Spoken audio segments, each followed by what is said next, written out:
Salut les gars, ça bouge? Le récit commence par une nuit calme, lors d'un voyage en bus à travers la campagne. Parmi les passagers se trouvent deux inconnus. Anna, une infirmière dévouée, et Freddy, un dessinateur de bandes dessinées.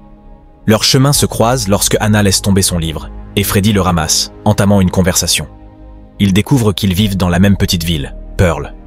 Freddy, avec son talent artistique, dessine Anna, révélant son charme et suggérant une connexion plus profonde. Soudain, cette amitié naissante est interrompue par un tragique accident de bus. L'écran devient noir, plongeant le public dans l'incertitude.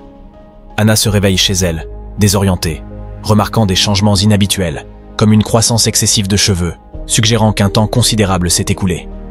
Alors qu'elle se prépare pour aller travailler, elle trouve la ville étrangement déserte. L'hôpital où elle travaille est vide, sans personnel ni patient. Les rues sont silencieuses et il n'y a aucun signe de vie, ni animaux ni insectes. Confuse et alarmée, Anna retourne chez elle, espérant que le sommeil puisse redémarrer cette expérience surréaliste. Cependant, elle est réveillée en pleine nuit par de la musique forte provenant d'une maison voisine. En enquêtant, elle trouve Freddy, tout aussi perplexe face à la ville désertée. Ils réalisent qu'ils sont les deux seules personnes restantes à Pearl. En quête de réponse, ils se rendent au poste de police local pour le trouver abandonné. Freddy essaie d'utiliser la radio pour contacter le monde extérieur, mais seuls des grésillements leur répondent. Il saisit une arme, arguant qu'elle pourrait être nécessaire pour se défendre contre des menaces inconnues. Anna se sent mal à l'aise à propos de l'arme, mais Freddy la rassure, affirmant qu'elle est essentielle dans leur situation imprévisible. Ils essaient à nouveau de quitter Pearl, pour découvrir que toutes les routes menant hors de la ville sont bloquées par un brouillard noir mystérieux, que Freddy appelle l'obscurité. Ce mur surnaturel continue d'envelopper lentement la ville, effaçant tout sur son passage. Lorsque Freddy touche prudemment le brouillard, il subit immédiatement une réaction physique alarmante. Une marque sombre ressemblant à un bleu apparaît sur sa main, s'étendant visiblement et indiquant que ce brouillard sinistre affecte directement leur corps physique. Ce moment critique met en évidence le danger de l'obscurité, confirmant qu'il ne s'agit pas d'une simple illusion, mais d'une menace tangible qui les consume lentement. En grimpant au sommet d'un bâtiment voisin, ils peuvent voir clairement l'étendue du brouillard. Il entoure complètement Pearl, rendant toute fuite impossible. De retour au cœur de la ville, Anna et Freddy entrent dans un dîner où ils assistent à une scène vive datant de 1992. Anna est émue en voyant son jeune moi vivre des moments heureux avec sa tante Lou. Freddy sort à l'extérieur, où une affiche de carnaval déclenche ses propres souvenirs nostalgiques. Alors qu'Anna tente de toucher sa tante, le souvenir disparaît brusquement, les ramenant à leur présent vide. Profondément touchée, Anna se demande si ces hallucinations ne reflètent pas des vérités plus profondes sur leur vie. Le duo commence à remettre en question la nature de leur réalité. Anna suggère qu'ils pourraient être morts, mais Freddy n'est pas d'accord, spéculant qu'ils pourraient être piégés dans une dimension parallèle ou une étrange forme de lame mentale induite par leur coma. Déterminé à découvrir combien de temps il leur reste, Freddy calcule la progression des ténèbres autour de Pearl et arrive à la conclusion sombre que dans 3 jours, le brouillard engloutira complètement la ville, et vraisemblablement eux aussi. Sachant que leur temps est compté, Anna et Freddy rassemblent des provisions dans un marché local. Le silence inquiétant de la ville pousse Anna à exprimer de nouveau ses doutes, mais Freddy garde espoir. Soudain, Anna se rappelle un indice important découvert plus tôt lors de son exploration à l'hôpital. Elle avait entendu un enregistrement de médecins discutant de l'arrêt de l'assistance vitale après 3 jours. Ils reconstituent rapidement la réalité dans laquelle ils se trouvent. Ils sont grièvement blessés et inconscients à l'hôpital. Leur conscience a été projetée dans cette réalité étrange représentant la lutte interne entre la vie et la mort. Déterminés à sortir du coma et à revenir à la réalité, Freddy et Anna comprennent qu'ils doivent trouver un moyen de quitter cette dimension étrange. Peu après, ils découvrent une immense porte en pierre à la lisière de la ville, peut-être leur voie de sortie. Cependant, la porte est verrouillée, entourée d'innombrables clés éparpillées de manière chaotique sur le sol, rendant leur tâche désespérante. Tandis que Freddy essaie des clés au hasard sans succès, Anna remarque quelque chose d'alarmant à proximité. Une longue chaîne attachée à un rocher, suggérant que quelque chose de sinistre y est retenu. Avant qu'il ne puisse réagir, un rugissement terrifiant résonne à travers le brouillard. Une créature monstrueuse émerge, enchaînée par cette chaîne, mais avec suffisamment de jeu pour attaquer. Pris de panique, Anna et Freddy parviennent à échapper à la créature, courant vers leur voiture et fuyant plus profondément dans la ville. Freddy soupçonne que le monstre et les autres éléments bizarres pourraient être des manifestations de leurs propres souvenirs ou peurs. Cherchant un abri, il trouve refuge dans un bâtiment abandonné. Encore bouleversée, Anna réfléchit à la théorie précédente de Freddy, se demandant à voix haute si la créature pourrait réellement être une création de leur peur subconsciente ou de traumatismes passés. Freddy reste plus pragmatique, soulignant que leur priorité devrait être de trouver un moyen de s'échapper, quelle que soit la nature de la créature. Peu après, ils arrivent à la maison d'enfance de Freddy, déclenchant un autre souvenir remontant à 1992.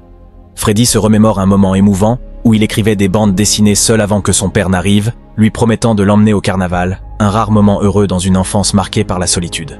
Ce souvenir bouleverse profondément Freddy, renforçant sa connexion au passé et alimentant sa détermination à s'échapper. Après ces expériences intenses de souvenirs, Anna et Freddy tentent un autre chemin pour quitter la ville, cette fois par bateau sur la rivière. À leur grande déception, tous les itinéraires qu'ils essaient sont bloqués par l'obscurité implacable, les piégeant encore davantage à l'intérieur de Pearl. Frustrés et de plus en plus désespérés, ils retournent chez Anna pour se regrouper. Pendant un moment de calme, Anna et Freddy partagent des conversations profondément personnelles, révélant encore plus de leur traumatisme et de leurs rêves cachés. Anna confie son ancienne passion pour l'écriture de pièces de théâtre, un rêve qu'elle a abandonné après la mort tragique de sa tante Lou bien aimée dans un incendie. Freddy avoue qu'il a toujours rêvé de devenir un auteur de bandes dessinées à succès, mais qu'il lutte contre des insécurités et une solitude enracinée dans son enfance. Le lien entre eux se renforce considérablement, chacun apportant un soutien émotionnel à l'autre au sein de cette réalité étrange et terrifiante. Plus tard, Freddy est frappé par une idée et quitte rapidement la maison d'Anna, courant jusqu'à sa maison d'enfance, où il récupère une bande dessinée qu'il avait écrite enfant, reconnaissant une ressemblance troublante entre son histoire fictive et leur situation actuelle. Freddy revient en hâte et partage sa découverte avec Anna, révélant que dans sa bande dessinée, il y avait une mystérieuse porte de pierre identique à celle qu'ils ont trouvée plus tôt, verrouillée par une clé difficile à localiser. Anna relie alors sa situation actuelle à son propre imaginaire d'enfance. Elle se souvient avoir écrit une pièce mettant en scène un monstre puissant, similaire à la bête qui les pourchasse désormais. Horrifiés, ils réalisent que leurs imaginations créatives du passé se manifestent désormais littéralement dans cette étrange dimension. Ce monstre n'est pas une simple menace aléatoire. Il représente la propre culpabilité subconsciente d'Anna et ses peurs, rendues vivantes de façon terrifiante. Déterminés à affronter leurs peurs, Freddy et Anna se rendent au parc municipal. Ils sont instantanément transportés en 1992. Ils assistent à des moments cruciaux de leur passé qui se croisent. Le jeune Freddy est victime d'intimidation et mis au défi d'approcher l'ancien hôpital, supposément hanté, un lieu marqué par les tragédies en raison du nombre de victimes de la Seconde Guerre mondiale. Pendant ce temps, la jeune Anna, visitant la même zone avec sa tante Lou, planifie avec enthousiasme la présentation de sa pièce. Plus tard dans la nuit, une collision accidentelle se produit entre le jeune Freddy et la jeune Anna, bien qu'aucun d'eux n'en comprenne encore la signification. De retour dans le présent étrange, le monstre terrifiant réapparaît et les pourchasse avec agressivité. Freddy et Anna se cachent dans un bâtiment voisin, cherchant désespérément un refuge. Freddy tire avec audace vers le plafond, effrayant temporairement la bête. Lors de cette confrontation, Freddy remarque un détail crucial. Le monstre possède la clé nécessaire pour ouvrir la porte de pierre, incrustée dans sa poitrine. Il élabore immédiatement un plan pour récupérer la clé. Freddy et Anna préparent méticuleusement un piège en utilisant des fournitures provenant du marché abandonné. Ils installent un dispositif explosif et préparent un appât pour attirer le monstre à l'endroit prévu. Depuis le sommet d'un bâtiment, Freddy tire sur la bête, mais manque sa cible. Dans un moment de réaction rapide, Anna saisit l'arme et réussit à faire exploser la bombe. Cependant, son soulagement est de courte durée. Le monstre survit et, pire encore, il est libéré de ses chaînes, devenant encore plus dangereux. Désormais désespérés, Freddy et Anna se réfugient dans une église voisine. Cachés ensemble tandis que la créature rôde dans l'obscurité extérieure. À l'abri derrière les murs de l'église, leurs émotions s'intensifient et leur lien devient encore plus profond. Freddy réconforte Anna, lui promettant de la protéger à tout prix. Cependant, le drame survient lorsque Anna ressent soudainement une douleur physique intense. Son corps, dans le monde réel, approche de la mort. Déterminé à sauver Anna et à mettre fin à ce cauchemar, Freddy prend une décision courageuse mais risquée. Il affrontera seul le monstre pour récupérer la clé, demandant à Anna de rester cachée malgré ses objections. Malgré les protestations d'Anna, Freddy insiste sur le fait que c'est leur seule chance. Il doit affronter la manifestation monstrueuse de ses peurs, récupérer la clé et ouvrir la porte de pierre pour les ramener à la réalité. Alors que Freddy part, Anna, désespérée et inquiète, finit par ne pas lui obéir, incapable de rester en arrière. Dehors, Anna est horrifiée de voir la bête attaquer Freddy avec brutalité. Elle assiste, impuissante, à la scène où la créature le traîne dans l'obscurité. Dévastée et submergée par le chagrin, Anna croit que Freddy s'est sacrifié pour la sauver. Le cœur brisé, elle retourne une dernière fois dans la maison de son enfance, hantée par des souvenirs non résolus. Dans un autre souvenir intense de 1992, Anna affronte enfin la vérité tragique sur la mort de sa tante Lou. Ce jour fatidique, la jeune Anna préparait avec enthousiasme une pièce de théâtre à la maison, plaçant des bougies un peu partout pour créer une ambiance adaptée.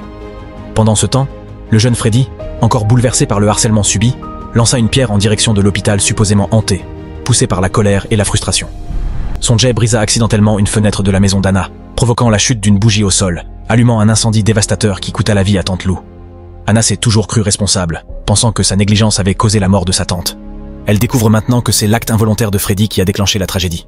Revenue au présent, Anna est stupéfaite de trouver Freddy grièvement blessé, allongé sur le sol dans sa maison. Elle se précipite à ses côtés. Freddy, accablé de culpabilité et de remords, lui présente des excuses en larmes pour son rôle dans la mort de Tante Lou. Dans ces derniers instants, Freddy trouve la rédemption dans le pardon d'Anna et meurt paisiblement dans ses bras. Quelques secondes plus tard, la silhouette monstrueuse réapparaît, représentant la culpabilité et les peurs non résolues d'Anna. Mais cette fois, Anna tient bon, reconnaissant la créature comme une manifestation de ses démons intérieurs. Portée par le sacrifice et le pardon de Freddy, elle l'affronte avec bravoure. Le monstre attaque, mais Anna, libérée de sa culpabilité, combat avec férocité et parvient enfin à tuer la bête. Alors que la créature s'effondre, Anna récupère la clé dans sa poitrine, surmontant ainsi le dernier obstacle. Le temps étant compté, Anna transporte le corps de Freddy jusqu'à la mystérieuse porte de pierre. Elle essaie rapidement la clé, mais la porte reste fermée. Dans un moment de compréhension, Anna réalise que Freddy et elle doivent l'ouvrir ensemble, symbole de leur destin lié. Plaçant la main inerte de Freddy à côté de la sienne sur la porte, Anna tourne la clé. Instantanément, la porte s'ouvre et une lumière aveuglante l'enveloppe. Anna se réveille dans le monde réel, haletante, dans son lit d'hôpital, enfin libérée du coma. Immédiatement, elle cherche Freddy, pour découvrir qu'il a déjà quitté l'hôpital. Courant jusqu'à la maison de Freddy, Anna le trouve en fauteuil roulant, grièvement blessé. L'accident de bus tragique l'a laissé incapable de marcher. Submergée par l'émotion, Anna s'approche de Freddy, se souvenant des expériences profondes qu'ils ont partagées dans cette réalité parallèle induite par le coma. Cependant, Freddy ne se souvient douloureusement que de leur première rencontre dans le bus. Désemparée, Anna commence à partir quand l'aidant de Freddy mentionne ses nombreux croquis représentant une mystérieuse femme. Se reconnaissant dans les dessins de Freddy, Anna les lui montre et lui raconte leur voyage commun dans l'autre monde. D'abord confus, Freddy touche doucement le visage d'Anna, déclenchant divers souvenirs de leur expérience partagée. Les souvenirs affluent dans son esprit. Dans un moment tendre et émouvant, Freddy se souvient enfin de tout. Leurs épreuves, leur courage, le pardon et le lien profond qu'ils ont tissé. Les deux s'embrassent passionnément, célébrant leur amour et leur guérison mutuelle, marquant un nouveau départ plein d'espoir. Ainsi s'achève le voyage d'Anna et Freddy, transformés à jamais par cette expérience terrifiante mais libératrice. Recap Trillionaire.